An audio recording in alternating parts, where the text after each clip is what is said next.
আমি নিজ হাতে সৃষ্টি করেছি সুবহানাল্লাহ।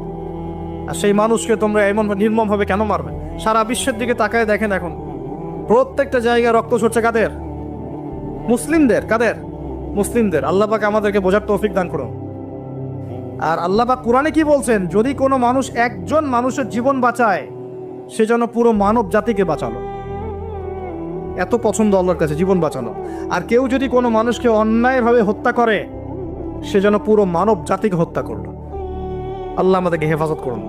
এখন খুন খুব সহজ হয়ে গেছে, মারামারি খুব সহজ হয়ে গেছে।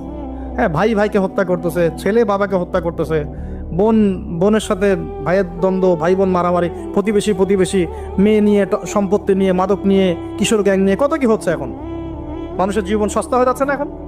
আল্লাহ পাক এগুলো কিয়ামতের আলামত। নবী সাল্লাল্লাহু আলাইহি ওয়াসাল্লাম বলেছেন, ওয়াল হারাজ, কিয়ামতের আগে আগে হারাজ বাড়বে, হারাজ।